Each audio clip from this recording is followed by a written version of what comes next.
Ja'Naya Thompson was born on October 15, 2008, to Letitia Boykin and Jamal Thompson. She was a vivacious and spirited little girl with an infectious smile.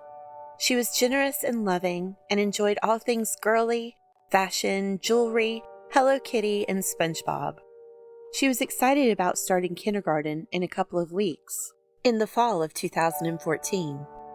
She was a light of joy to all who knew her. Ja'Naya and her family lived at the Palms Apartments in Gulfport, Mississippi, where she would often play with her friends from the complex. She was doing just that on the afternoon of July 16, 2014. 5-year-old Ja'Naya was playing with a friend on the patio right outside the sliding glass doors of her apartment. Around 6:30 p.m., within just a few minutes of being checked on, Ja'Naya went missing. No one saw a thing. Did she wander off to the complex's playground? Did she go to the neighbor's apartment? Neither option would be like Ja'Naya to do. Everyone started searching for her. She was reported missing to the police department around 7:40 p.m. Family, neighbors, and police continued searching for her through the night. The Gulfport Police Department requested an Amber Alert for Ja'Naya, but it was denied by the Mississippi Department of Public Safety because there was no information about a potential suspect or vehicle description, one of the state's 4 requirements for an alert to be issued, so no alert was issued for this missing 5-year-old child.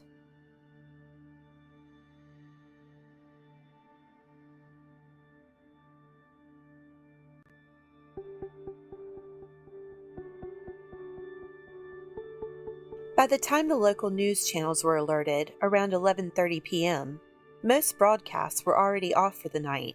Ja'Naya's disappearance didn't garner much attention till the following morning, and by then, it was too late. Ja'Naya Thompson's body was found by a search dog in an abandoned trailer approximately 50 yards from her apartment complex. She had been brutally assaulted and hung from a metal window crank with a pair of socks tied around her neck. She had scratch marks on her neck indicating she was alive when she was placed on the crank and fought to free herself. The medical examiner confirmed she died from asphyxiation due to strangulation. Fairly quickly, 2 men became persons of interest. The first, Julian Casper Gray. He lived in the same apartment complex. At the time, he was facing potential charges for sexual assault of his then-girlfriend.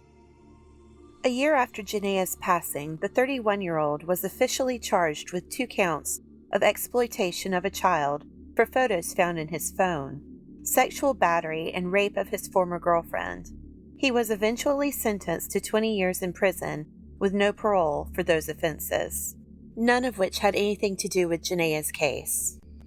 Gray was often seen hanging out with the man who lived in the apartment below his, 29-year-old Alberto Julio Garcia. He was person of interest number 2. He had volunteered in the search for Ja'Naya, even speaking with the family. He soon became the focus of the investigation. Garcia spoke with detectives, stating his fingerprints may be in the trailer that Ja'Naya was found in, claiming he knew the previous tenants and had entered the empty trailer the weekend prior to take several items that had been left behind. Garcia was arrested for burglary and read his Miranda rights. During interrogation, Garcia said he had been playing video games the night Ja'Naya went missing, that he had blacked out that evening. He eventually asked for an attorney, and the interview ended. 5 days later, the lead detective received a handwritten note from Garcia stating he wanted to talk. This time his story had changed. He claimed he was asked by Julian Gray to come to the trailer to help him clean up after Gray had murdered Ja'Naya. Investigators never found credible evidence linking Gray to the murder, and a grand jury eventually cleared him of charges in the case. They did, however, find Garcia's DNA in the trailer and all over Ja'Naya. Investigators didn't buy his story that he had left his DNA in the trailer on a prior visit. Detectives also found disturbing internet searches regarding young children in the days leading up to the assault and murder on his Xbox search history. Garcia was charged with capital murder, with the sexual assault being an aggravating factor, making the death penalty a possibility. On January 18, 2017, the day before his trial was set to begin, Alberto Garcia pled guilty. He waived his right to jury sentencing. Harrison County Circuit Judge Lisa Dodson stated what Garcia did was inexcusable and that he showed no remorse before sentencing him to death.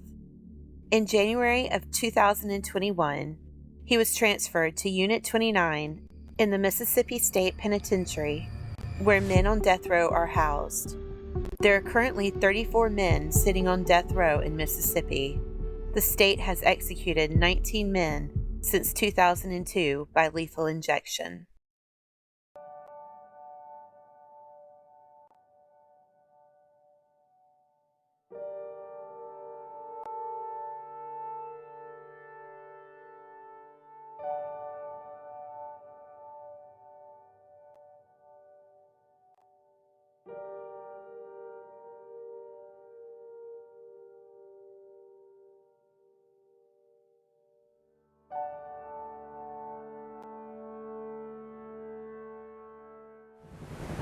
Thank you for watching Justice Calls.